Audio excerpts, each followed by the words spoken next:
Welcome to the INFOWARS Nightly News. It is Tuesday, November 11th, 2014, and I'm Leanne McAdoo. Here's what's coming up tonight. Tonight, families of vets killed in Iraq are suing megabanks for financing terrorism via money laundering. Then, master hacker Guccifer tells the New York Times he uncovered a nuclear false flag for Chicago scheduled for 2015, and predictably, the Times could care less. All that and more on tonight's INFOWARS Nightly News.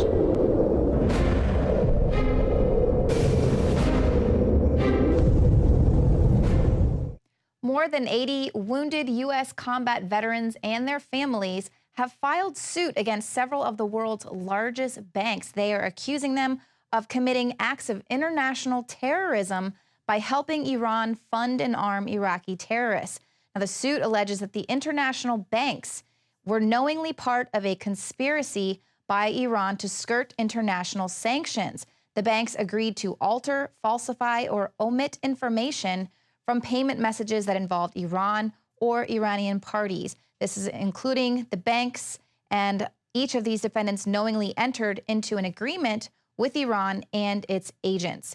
Now, the court documents say that with the help of the accused banks, Iran has been able to secretly move billions of dollars in U.S. currency through the United States in a manner that was designed to purposefully circumvent monitoring regulators.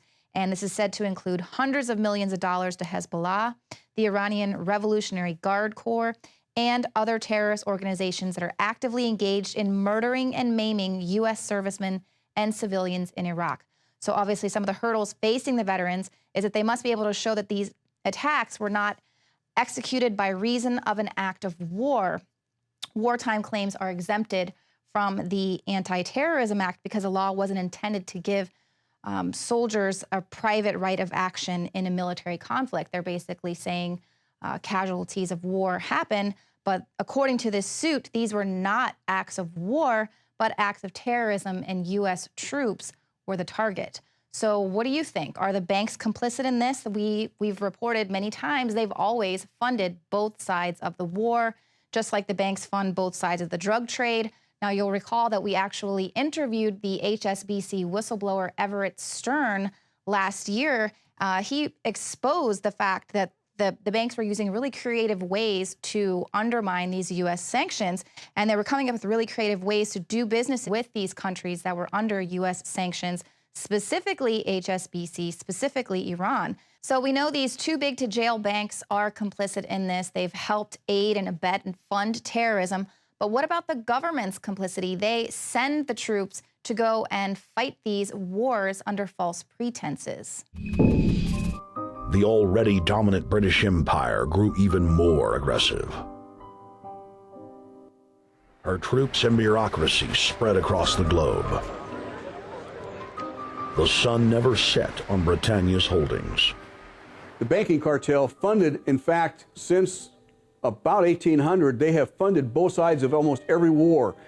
And of course, they're getting the interest off of the loans that they've given the various governments and the wars that they have actually helped stimulate and create. By 1900, Germany was a rising force and a leader of the Industrial Revolution. World War I, for instance, there was absolutely no reason to have World War I, except that it was an ideal opportunity for the banking cartel to make a pile of money by funding both sides of that particular war. On June 28, 1914, the heir to the Austrian-Hungarian throne, Archduke Franz Ferdinand, was assassinated while traveling in a motorcade.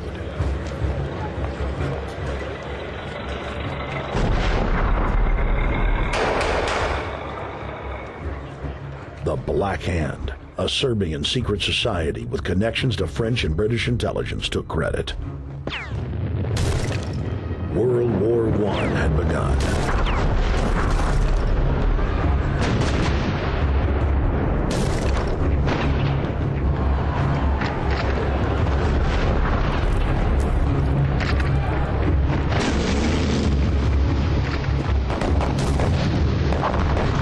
Armaments companies financed by Rothschild-controlled banks in Germany, France, England, and Austria bankrolled all the factions.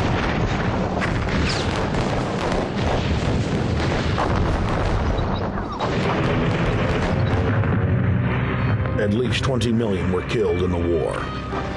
It was a conflict so terrible the people vowed to never fight again. They dubbed it the War to End All Wars.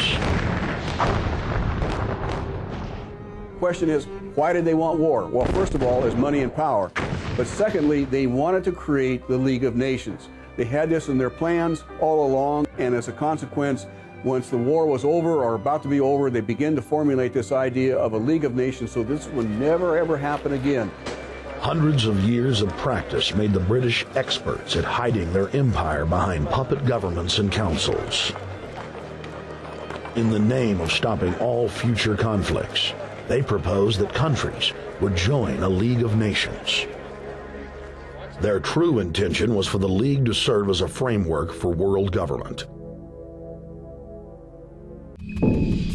But of course, it's not just the banks, but the corporatocracy that we are living under. And a new study out of Princeton is basically making it official. The U.S. has officially become an oligarchy. This is according to a new study by Princeton University professor. It's on the influence of very wealthy or economically powerful persons on American political policies. And it makes it clear that for the first time, a genuine American oligarchy has staged a slow coup d'etat over U.S. foreign and domestic policy over the past 3 decades. And this is since the era of Ronald Reagan. This American oligarchy today is the major force for war and disorder across the planet. Now, the study concludes that multivariate analysis indicates that economic elites and organized groups representing business interests have substantial independent impacts on U.S. government policy, while average citizens have little or no influence. The results provide substantial support for theories of economic elite domination. Goes on to say that we believe that if policymaking is dominated by powerful business organizations and a small number of affluent Americans, then America's claims to being a democratic society are seriously threatened. And they're basing their analysis on volumes of data from 1981 to just 2002, basically showing the role of money on our political system. And of course, which gets worse by the year. There were record reports of record funding into campaigns this year, record spending. And of course, not only does the average citizen have zero influence on politics, but of course, those setting policy are counting on our ignorance. Lack of transparency is a huge political advantage. How in the world can this be HIPAA compliant? Which HIPAA is designed to protect the patient's privacy, and this explicitly says in order to continue, you have to accept this condition that you have no privacy or no reasonable expectation of privacy. 3 different people were given access to her account, her address, and her Social Security number. Well, first off, the bill has 10 years of tax increases, about $500 billion, with 10 years of Medicare cuts, about $500 billion, to pay for 6 years of spending. We will keep this promise to the American people. If you like your doctor, you will be able to keep your doctor, period. But for the average person, many of folks who don't have health insurance initially, they're going to have to make some choices, and they might end up having to switch doctors, in part because they're saving money. The Supreme Court is going to take that case, and the question is, are they going to stick to the way it was written, or are they going to rewrite it? That the interesting thing about the bill, all 2,000 pages of it, it's a gigantic blank check. Their insurance is stronger, better, more secure than it was before. Premiums go up. Employers not going to want to pay those premiums. They're going to pass on as much as possible to the employee. Lack of transparency is a huge political advantage. And basically, call it the stupidity of the American voter or whatever. But basically, that was really, really critical to getting the thing to pass.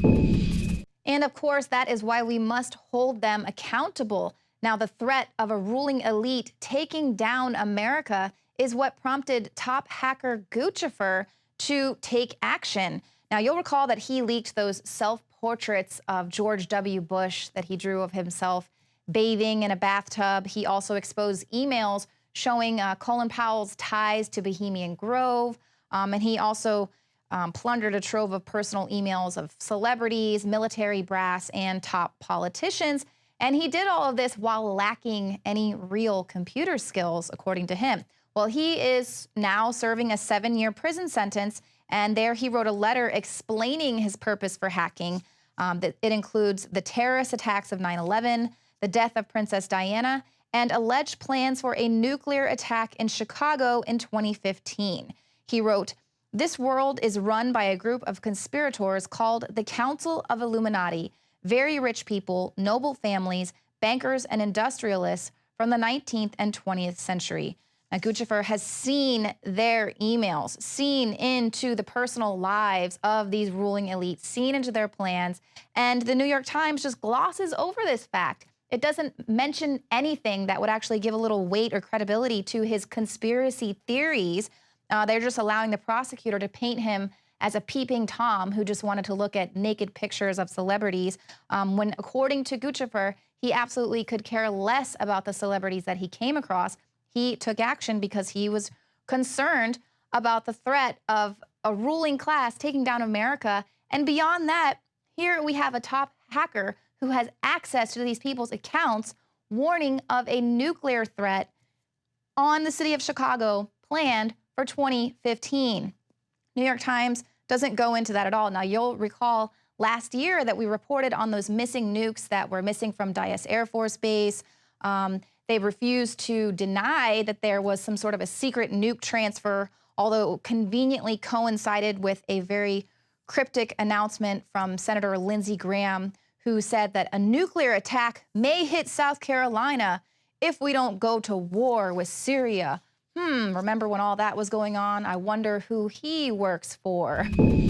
Guccifer, the Romanian hacker who accessed private email accounts of numerous top government and military officials, as well as the Bush family, is quoted in the New York Times as predicting a nuclear attack on Chicago sometime in 2015. Having eluded the FBI and the Secret Service for years, Guccifer, real name Marcel Lazar, infamously hacked George W. Bush's creepy self-portraits while also accessing email accounts belonging to Colin Powell, as well as military officers and celebrities.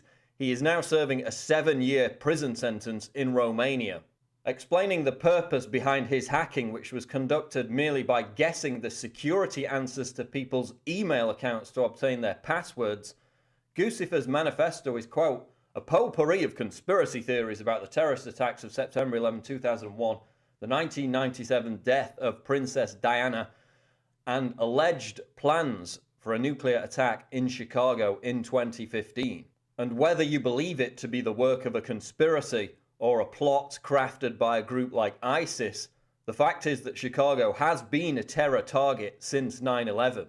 Earlier this summer, the FBI warned that ISIS were planning to target major US cities after the terror group put out a series of chilling tweets identifying the Old Republic building in Chicago as being in the crosshairs. Guccifer also makes another intriguing comment during the New York Times interview, quote, "This world is run by a group of conspirators called the Council of Illuminati, very rich people, noble families, bankers and industrialists from the 19th and 20th century. Of course, a far cry from the original 18th century Bavarian Illuminati, the modern incarnation largely centers around claims by hip-hop artists and other members of the entertainment industry that they're part of an occult secret elite that controls the planet. In name-checking the Illuminati, Guccifer is most likely making the general point that global events are coordinated and managed to some extent by elite banking families, just as they have been down the centuries.